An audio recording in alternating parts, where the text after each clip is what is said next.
গত 5 দিন আগেই হসপিটাল থেকে পেয়েছেন ছাড়া, এখনও রয়েছে হাতে ক্যাথিড্রাল। আর তা নিয়ে অসুস্থ বৃদ্ধা মহিলা কালনা কোর্ট চত্বরে হিয়ারিংয়ের ডাক পেয়ে হাজির। সোমবার দুপুরে কালনায় এমনই চিত্র দেখা গেল। কনকনে শীতে অসুস্থ প্রায় 90 ঊর্ধ্ব বৃদ্ধাকে দেখে প্রতিবাদ জানালেন তৃণমূল নেতৃত্ব। তাদের দাবি, এই রকম অসুস্থদের ভোট যদি বাড়িতে গিয়ে নেওয়া হয়, তাহলে হিয়ারিংটা বাড়িতে গিয়ে কেন করা হচ্ছে না, যার পেছনে বিজেপির চক্রান্ত দেখছেন তৃণমূল কর্মীরা। জানা গিয়েছে, প্রায় 90 বছর বয়সী গীতা রানী দেবনাথ কালনা পৌরসভার 12 নম্বর ওয়ার্ডে একটি ভাড়া বাড়িতে থাকেন।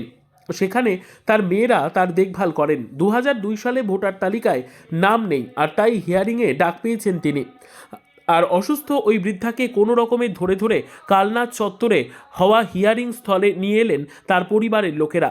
ওই বৃদ্ধার মেয়ে দাবি, আগেকার সমস্ত কাগজপত্র আছে, নাম বাদ পড়ে যাওয়ার সেই ভয় থেকেই অসুস্থ মাকে নিয়ে এখানে এসেছি। আইএনটিটিইউসির জেলা সভাপতি সন্দীপ বসু তার দাবি, এর পেছনে নির্বাচন কমিশন ও বিজেপির চক্রান্ত রয়েছে। রাজনীতি করতে গিয়ে তারা এতটাই নিচে নেমেছে, অসুস্থ বৃদ্ধাকেও এখানে টেনে নিয়ে আসতে হচ্ছে। আমাদের নেতা অভিষেক বন্দ্যোপাধ্যায় বলেছেন, এই রকম মানুষদের ক্ষেত্রে ভোট বাড়িতে গিয়ে করানো হয়, তাদের ক্ষেত্রেও এই সুবিধে দেওয়ার জন্য, কিন্তু এখানে তা হয়নি। রীতা ভট্টাচার্যের রিপোর্ট, সুন্দর বাংলা নিউজ। এখানে ডাক্তারটা একটা ফটিতে দিয়েছিলাম রাত্রিতে।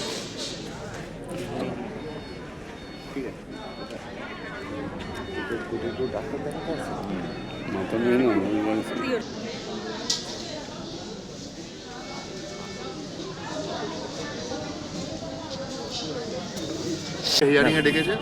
মায়ের 85+ বয়স, তো মায়ের হেয়ারিং আছে। তো মা এদেশেরই মানুষ, মায়ের বাপার বাড়ি এক চাকা, মায়ের আগ্রাদা গ্রামে থাকতেন, আর 30 বছর কালনা শহরে ভাড়া থাকতেন। তাই এবার হসপিটাল থেকে 5 দিন আগে ছুটি হয়েছে। তো বিওলার বলেছিলেন নোটিশটা নিতে হবে, তো আমি 5 দিন আগে নিয়ে গেছি। আমার দাদারা মারা গেছে, এখন আমার সব দিদিরা মিলেই দেখভাল করছে বর্তমানে। আর আগে আমি আমার দাদা আর আমি করতাম। আজকে এই বয়স্ক মহিলাকে আসতে হলো এখানে কেন? এখানে ওই হেয়ারিংয়ে ডেকেছে, সেই জন্য। যদি ভয় পেয়ে গেছি, যদি নাম বাদ পড়ে যায়, না এলে সেই জন্য নিয়ে আসা। কেন 2002 সালে কি ওনার নাম ছিল না? না, তখন আমরা কোনো উপকার পাইনি। মানে তখন আমি ছোট ছিলাম, মায়ের সাথে আইন আদালত করে করে জমি জায়গা সব সিপিএনের, আমি ভয় পাই না।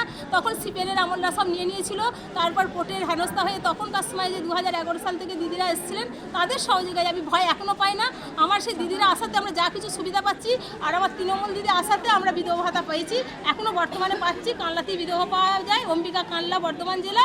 আর সেখান থেকেই দিদিরা মায়ের বিধবা ভাতা পাইয়ে দিয়েছে, সেখান থেকে এখনও পাচ্ছি। মায়ের ভোটের ফটো, আধার কার্ড সব আছে। প্লাস এদেশেরই যে মানুষ, সেই দলিলপত্র বাড়ি বিক্রয় হয়ে গেছে, সে বাড়িরও দলিল আছে আর গ্রামেরও দলিল আছে।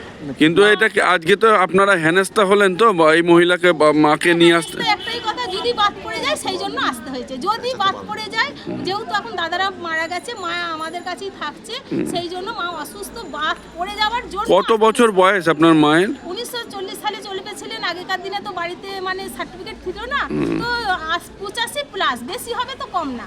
আপনার মায়ের বাড়ি কোথায়? আমার মায়ের বাড়ি এক চাকা, আর এখন কানলাতেই ভাড়া থেকেছে। এখন বাড়ি নেই, কানলা। আমার মায়ের বক্তব্য, সবাই কানলাতেই মারা গেছে, আমার এখানেই থাকবে, আমি কোথাও ট্রান্সফার করবো না। আপনার নাম? আপনার নাম? আমার দুটো নাম, চন্দনা ডাকনাম আর চণ্ডী আসল নাম। চণ্ডী কি? চণ্ডী রানী দাস দেবনাথ। আর আমার বর্তমানে চন্দনা নামে সবাই। আপনার মায়ের নাম কি? গীতা রানী দাস।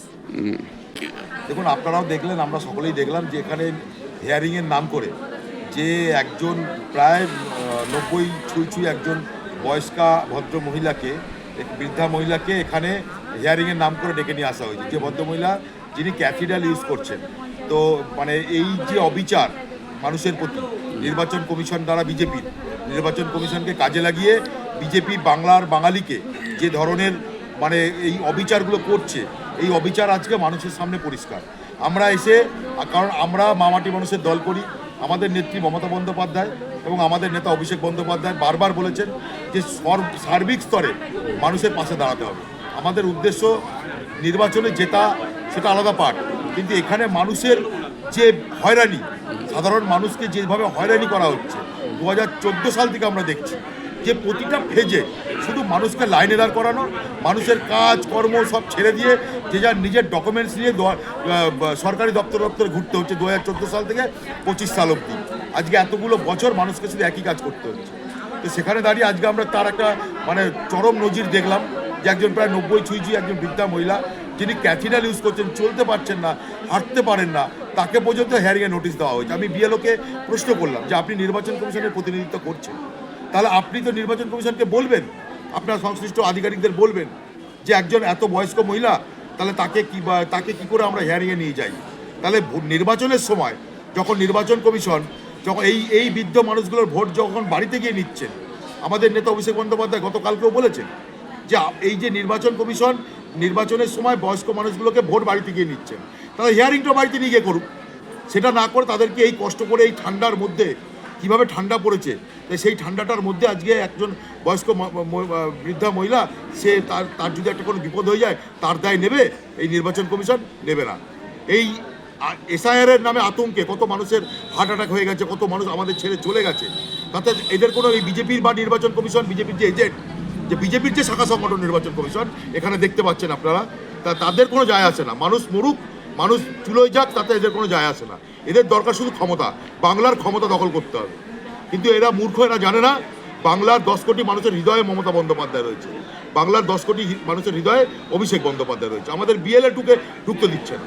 কোনো নোটিফিকেশান দেখাতে চাইছি, এসডিও ম্যাডামকে নোটিফিকেশান দেখতে চাইলাম, এসডিও ম্যাডাম এসে উল্টে গরম দেখিয়ে দিচ্ছে। এগুলো মানে একটা পুরো অবিচার, একটা মানে সিস্টেম, একটা মানে সিস্টেমের বাইরে গিয়ে যার কোনোভাবেই সম্ভব না সেই ধরনের কাজ নির্বাচন কমিশন দ্বারা বিজেপি করে মানুষের প্রতি চক্রান্ত করার চেষ্টা করছে।